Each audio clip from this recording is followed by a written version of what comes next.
So you have recently shifted into a new job. It could be a new role in your existing company. You may have just been successful in securing a promotion. It could be a new job in another company. It could be a completely different career shift, a new career path opening out for you, a new place, a new role, completely different place. Whichever of these situations you find yourself in, it represents a significant shift, something you have worked hard for. So you're here ready to go, but anxiety, stress, and overwhelm are kicking in. There is some degree of overwhelm and anxiety to be expected whenever we make a change in our life. This is simply due to the mind's bias on familiarity. The mind loves what is familiar and will reject what is unfamiliar.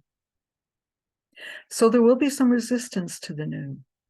Just think there are new habits, new routines, learning, responsibilities, new expectations, all taking place within a new environment. It's a lot to take in, and it does represent a demand. Some degree of questioning is to be expected in this situation. Am I really up to this? How am I going to manage all this? Many people will have these thoughts when they start a new role. What's important is that you pay close attention to the extent to which you're experiencing this. Was my landing this role some kind of a fluke? I happened to do really well at the interview. Maybe I just had a good day. Can I really carry through? Can I really follow through on these projects, on these expectations? People are going to figure out that I don't really know what I'm doing. With this type of questioning, where you are really questioning your abilities and your capacity to fulfill the role, you are spending a great deal of time and energy trying to get to grips with these fears of coming up short, as well as trying to apply yourself to learning the new skills required in the new role. You're also expending time and energy on worrying about others judging you. In effect, this is double the work, as you are trying to do two jobs in one. So you're pulling yourself in different directions and cannot find the ground beneath your feet. This situation is more indicative of impostor syndrome. What is impostor syndrome? Impostor syndrome does mainly affect women. In a nutshell, impostor syndrome is a manifestation of stress, anxiety, and overwhelm, where you feel like your experiences, background, and skills aren't really as strong as they could be, that all of your successes to date have been due to luck, and that you always have to pretend or do that bit extra to prove your worth. There's always an extra mile involved somewhere. There's always the underlying fear that sometimes, somewhere, you are going to be found out for being a fraud. Imposter syndrome presents itself in a number of ways.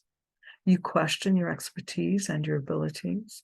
You feel you were confident enough to get to one position, but now you are struggling. So then you start looking back to the past for validation and then calling yourself up short in the present.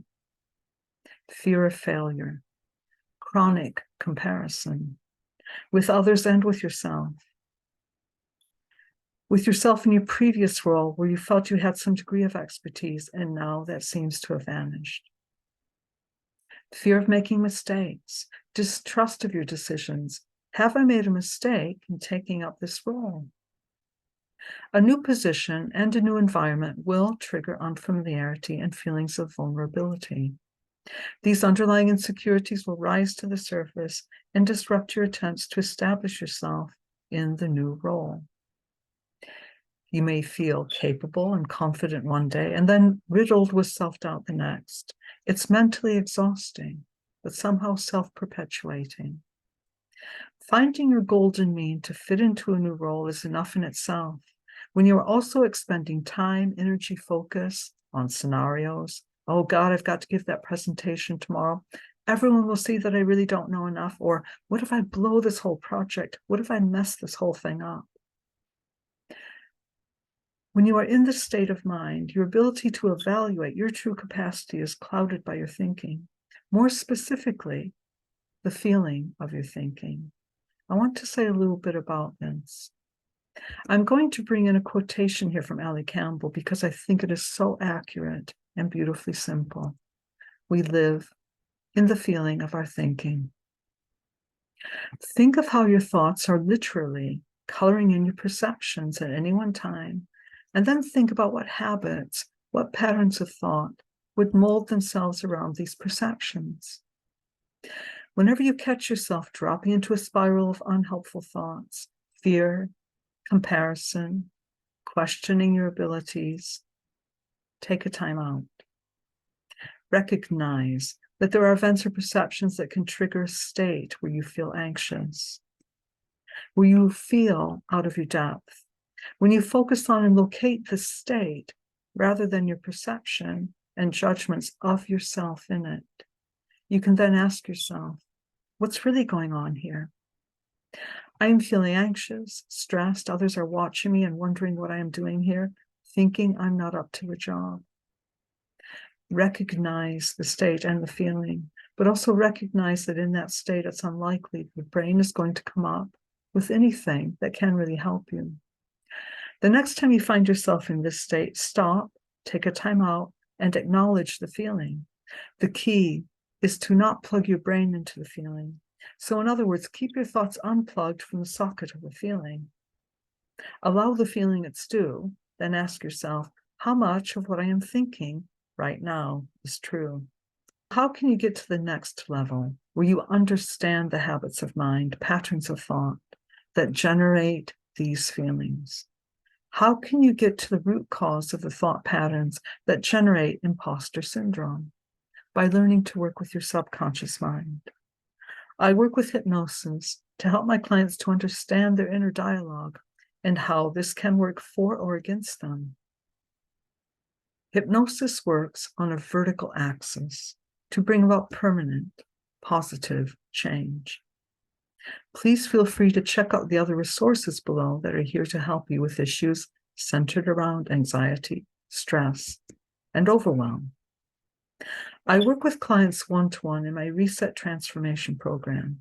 If you would like to know more about how I can help with a career transition, with issues around stress and anxiety, with confidence, with trusting your decisions, feel free to book a free consultation. You'll find the link directly below where you can tell me what you feel is happening in your situation right now.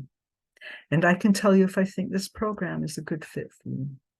Imagine, what would it be like to be working at full capacity, where you are not spending time and energy battling with fear and self-doubt, leaving you free to really focus on your job? You presenting yourself at your very best at any one time. What would that feel like? Confidence is flexibility of mind. When you have self-trust and flexibility of mind, you will be that much better placed to make true evaluations of your abilities and what changes you need to make, and better yet, what changes you really want to make. Thanks for tuning in.